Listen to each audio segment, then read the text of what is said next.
Hi, this is R, and we're going to try something new on the blog today because, well, we did something new that photos alone can't quite capture. A is with me, but she's running tech, so you won't see her. So we tried a new project, and so here it is. This is Miss Zooey, and Miss Zooey is a cigar box ukulele that we made over the past few days. The I guess I should tell you about it. The box. Let's get you nice and close here. You can see. Oh, that's lovely. The box is a vintage Benson and Hedges cigar box from the 1930s. If you look, let's flip it around here. Look here, you see the gold Royal Warrant, and you see really nice and close. That's the guy from the King's Speech that Colin Firth played. Yeah, King George the whatever the heck he was. There's the import stamp on it right there. So cigar box guitars and ukuleles people have been making them for a long time. A lot of blues musicians and other folks of that sort have been making them, playing them because they're really inexpensive to make. The most expensive part we have here is a cigar box because we got a nice one. The rest, the neck is scrap wood we found in the garage. The bridge is scrap wood and a piece of nail with some epoxy. The nut is a bolt with some electrical tape. And the tuning heads are eye bolts and wing nuts. I guess we did actually pay for guitar strings. $4. Yeah, they're Long and McQuaid's personal brand, which I think means that they were the cheapest ones we could buy without it getting suspect. So I'll take you kind of through what we did. Construction started really with the neck, because the neck is actually most of the actual guitar part. We started by drilling holes in this tailpiece, which you can see is we have the ball ends to the strings here. This is our tailpiece. On a fancy acoustic guitar, that's where the little posts go in. I think they're bridge pegs for people who want technical terms. So we drilled those holes. We drilled out the holes for the eye bolts, stuck the eye bolts in. Did a lot of math. I did the math and then a double checked it a lot. She became the math wizard on this project, because she's the math wizard all the time, and I get the theory, she does the practice. So that we drilled that out. We stuck the eye bolts in. The next step was to fabricate our bridge.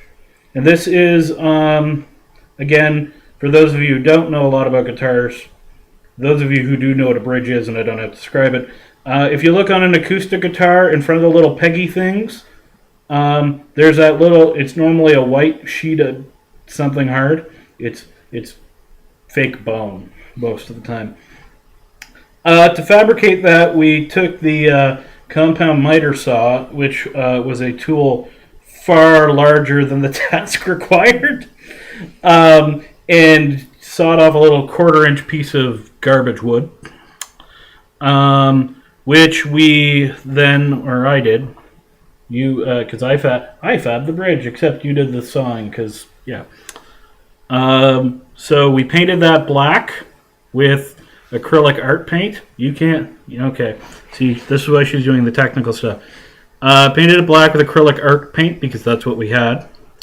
Rasped out with a file, a little channel. It was a huge file. It was frightening, actually. And we just went into the back, into the nail tin, grabbed the nail, and epoxied it in there so it would stay. Then when the next step was to channel out the space where the neck joins the body. This is technically a through neck, or actually it's through neck guitar. It's the neck is part of the actual structure of the guitar now. So we had to hack out this little bit on the front and the back to slide it through, which was really easy. This is why really, really old, really, really dry wood is your friend. Because we did it with a utility knife, which was really cool. So the next step was to start mounting stuff. Oh, actually, the next step was to drill holes. So we have sound holes so sound can get out of our box. This is important because it's not a really loud instrument to start with. This allows sound to get out.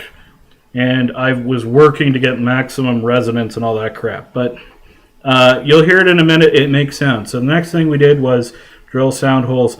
Then we mounted everything. And so that meant we epoxied the neck into the box. So the neck is actually epoxy to the sides of the box on the front and the back, and to the lid. Some people will carefully glue theirs shut. Not a problem in our design. I haven't tried opening it because that would be dumb, but I'm not sure you can open this guitar anymore. So the box is sealed shut. We epoxied on the bridge. And then today's work, that was what we did yesterday. Today's work was frets. So it's really, you can't see, there's little fret markers on there that I drew on with a paint marker because I love paint markers. And that's so that I know where to play notes. And we also attached the bridge, or the nut. The bridge was already attached. The nut, which was a lovely, using a bolt, which is the kind of cheap, dirty, awesome way to do it, has the added bonus of you just tighten the nut on the other side till it grips the neck. Then you don't have to glue, and from then on, forever and after, the strings will hold that in place. We also actually A did this because you have never all seen my fingers, but they're like breakfast sausage. So she put in our string guides, which are just little eyelets, and then I strung and tuned it. And because that memory is fresh in my mind, I'm not going to tell you about it greatly, other than the next time we do this, we're going to shell out the $10 to buy real guitar tuners. It's that much of a pain. It's an extraordinary pain in the butt. So the next thing, we named it Miss Zooey because it's a cigar box, and it's a ukulele. It's not quite a baritone ukulele, and it's bigger than a tenor ukulele, but it's a ukulele. So it's an 18-inch scale, and it's tuned to open G. So that means that's a G chord.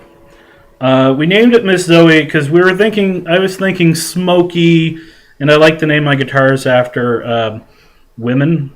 I have my parlor guitar is named Audrey for Audrey Hepburn because she played one in Breakfast at Tiffany's. My Strat copy is named Varla for Tura Satana's character in Faster Pussycat Kill Kill, which you should go out and watch. And so I was going to name it after a woman who's famous for smoking. So after proposing to a number of friends, names like Marlena Dietrich and Lauren Bacall, it was suggested that I should go for, because it's a small thing, something smaller and someone with a smoky voice. So petite-ish, smoky voice, and plays ukulele. That's Zooey Deschanel. So that's why we named it Miss Zooey. And the super saturation of the white wood, you can't see the pink, but it says Miss Zooey in lovely handwriting there.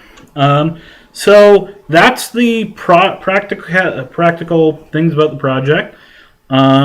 So why don't I show you what it sounds like? The action, if you can see that, is really high because it's meant to be played slide and because I couldn't be bothered to fret. But I'd always intended to play it with a slide. So...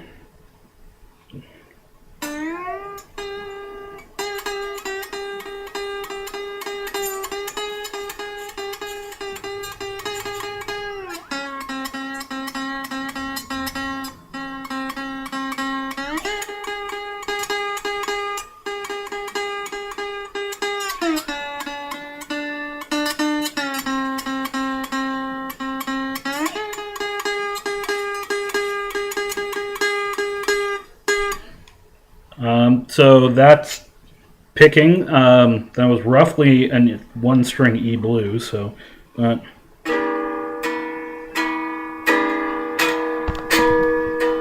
lean back. I was trying. So.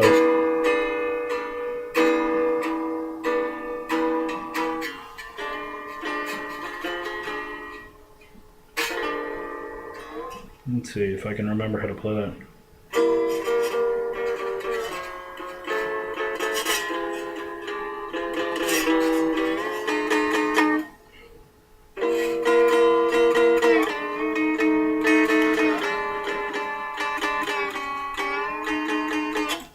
That was a slightly off because I'm not looking at the music version of Gimme Shelter by the Stones, who recorded a lot in open G. I will apologize for my technique as I've never played a slide ukulele before. But that's our latest project, and you got to see it all video-like.